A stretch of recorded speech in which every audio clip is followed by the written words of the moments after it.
Cerita si kucing, kumpulan podcast horor yang belum pernah kamu dengerin di podcast manapun.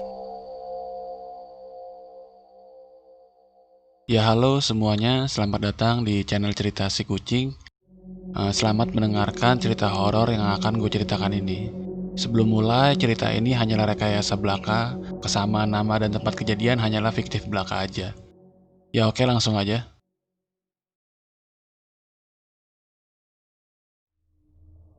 Mas, aku gak mau ngelakuin kayak gini lagi, ujar Dina sembari menangis.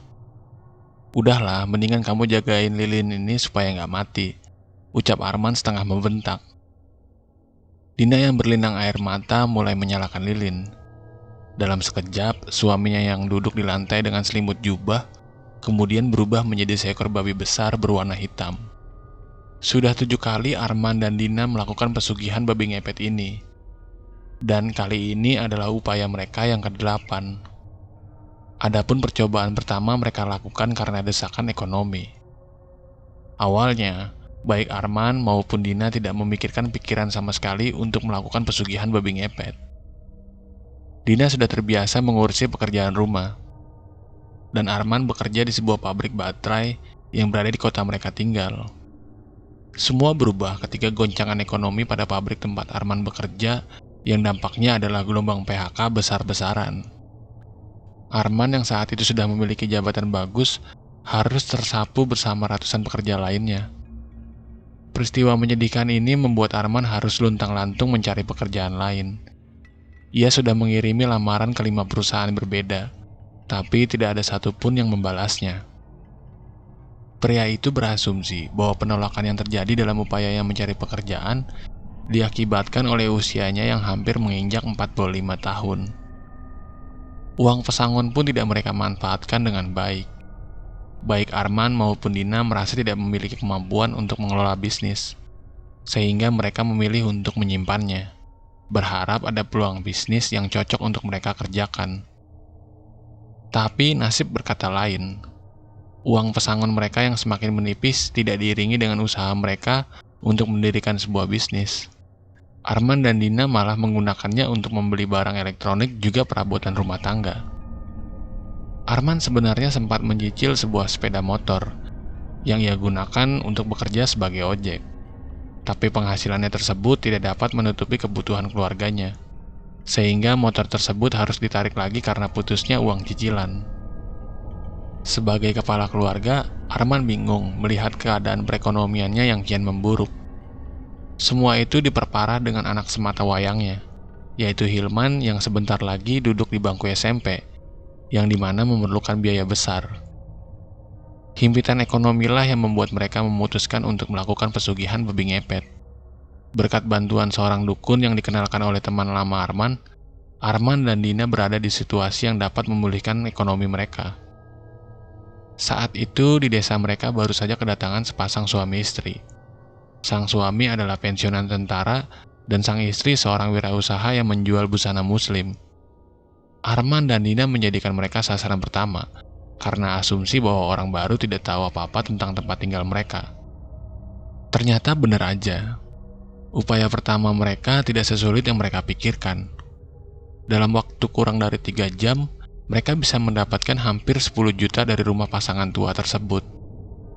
Tidak ingin jatuh di lubang yang sama, Arman dan Dina sepakat untuk mempergunakan uang haram tersebut untuk bisnis, yaitu membuka warung sembako, dan sisanya untuk ditabung. Semenjak pesugihan pertama, keuangan mereka berangsur membaik.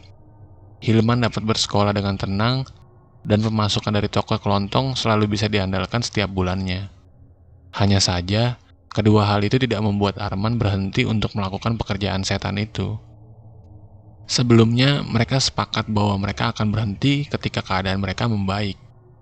Tapi kenyataannya, Arman semakin rajin melakukan ritual babi ngepet tersebut, dengan alasan menjadi babi tidak sesulit bekerja di pabrik, ataupun merintis bisnis. Dina sudah mencoba menghentikan Arman, mulai dari menasehati hingga memohon-mohon. Hanya saja upaya yang sudah ia lakukan berkali-kali tersebut dibalas oleh pukulan ataupun tendangan berkali-kali. Tak jarang Dina menjaga temaram lilin dengan keadaan berlinang air mata. Ia seperti malam ini. Ia sudah tidak tahan dengan perlakuan Arman terhadapnya. Meski ia sungguh menyayangi keluarga kecilnya itu, Arman tiba di rumah sasarannya, yaitu rumah Ibu Jamilah. Ia mengincar rumah tersebut karena baru genap 2 bulan, ia ditinggal wafat oleh suaminya tanpa seorang anak. Hanya ada seorang asisten rumah tangga yang setia. Arman mulai menggesek-gesekkan hidungnya ke pagar rumah itu, yang tingginya kurang lebih 1,5 meter. Entah bagaimana caranya, dengan menggesek-gesekkan hidung ke pagar rumah sasaran, uang si pemilik rumah otomatis berpindah ke hadapan Dina.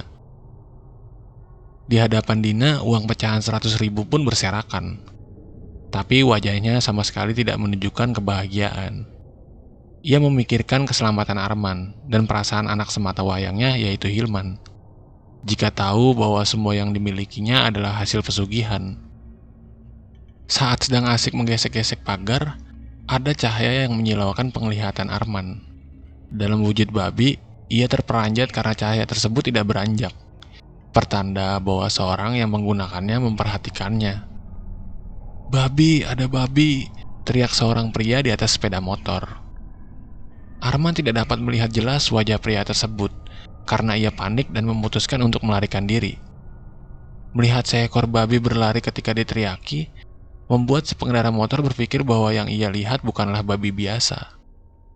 Ia kemudian memacu sepeda motornya untuk mengejar Arman. Ia pun sambil berteriak untuk memberitahu bahwa ada babi ngepet.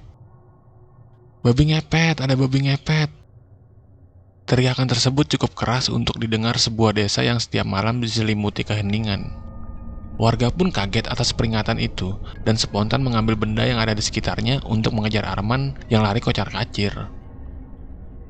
Kesempatan Arman untuk bisa melarikan diri semakin kecil karena ia melihat jumlah warga yang mengejarnya semakin banyak, dan beberapa di antaranya membawa tali dan senjata tajam. Arman tidak tahu harus berlari kemana. Ia hanya mencoba mencari jalan yang sekiranya tidak ada orang. Meski begitu, upayanya untuk menghindar dari amukan warga desa harus gagal karena tembakan dari senapan angin. 2 butir peluru yang menembus paha membuatnya tumbang. Dalam wujud babi, Arman diikat dengan keadaan babak belur. Ia lalu diarak menuju kantor kepala desa. Apa yang Arman lihat sekarang ini mungkin adalah waktu terakhirnya, termasuk waktu terakhir bagi dirinya untuk melihat istri dan anak kesayangannya yang terlihat dari kejauhan. Mereka pergi membawa 2 tas dan 3 bungkusan besar, tanpa ia bisa memanggilnya.